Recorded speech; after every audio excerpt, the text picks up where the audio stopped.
In a world where everyone is so goal oriented, be a foul. Work-life balance. चलो बात करते हैं.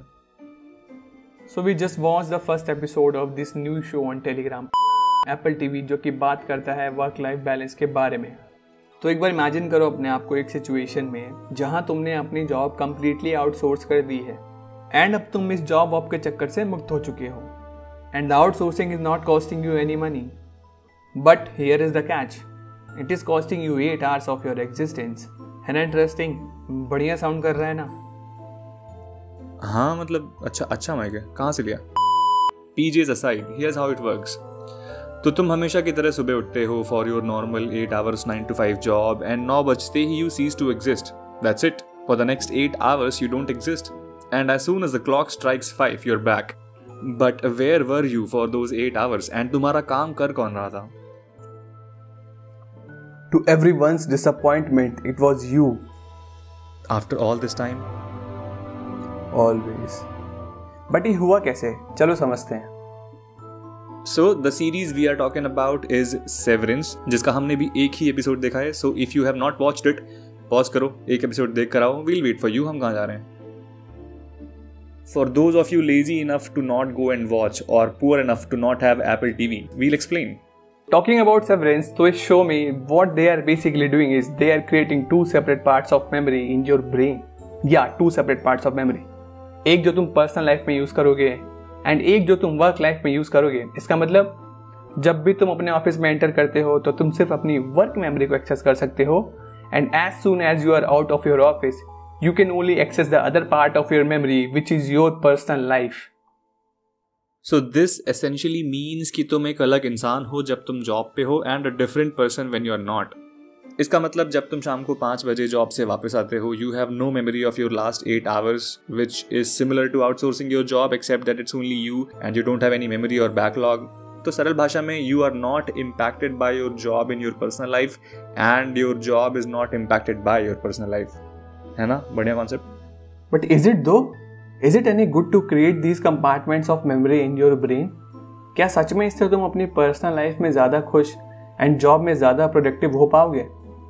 तो इस कंपार्टमेंटलाइजेशन के कुछ एडवांटेजेस भी हैं एंड डिसएडवांटेजेस भी, but we believe disadvantages heavily outweigh the advantages. Here's how. तो एक बहुत ही ऑब्वियस एडवांटेज ये है कि तुम अपने घर से कोई भी नेगेटिव एनर्जी या इमोशन लेकर जॉब पर नहीं जाओगे. So for example, if you are going through a rough patch with your wife or you got a lawsuit at your hand which is causing frequent court visits, you won't be stressing about these matters at your job because you won't be remembering them during work hours.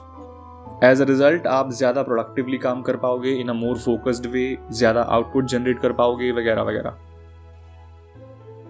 And similarly, if you had a terrible day at your work, like you missed a deadline, have a very tight upcoming deadline, or your work is usually very hectic, you won't be bringing this kind of mental pressure back to your personal life.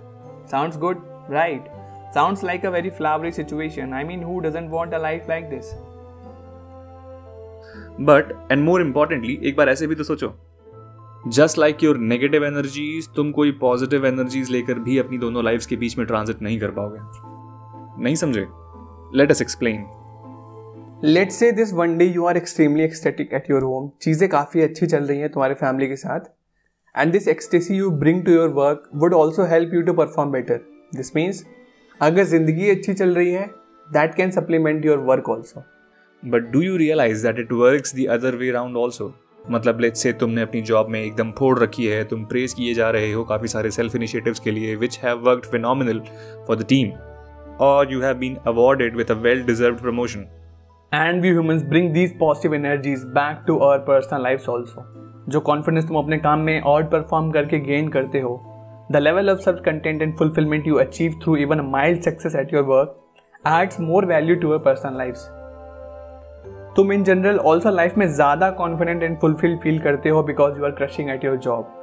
For your personal life also, you extract a lot of these positive emotions from your work, which are important for an enriching life experience.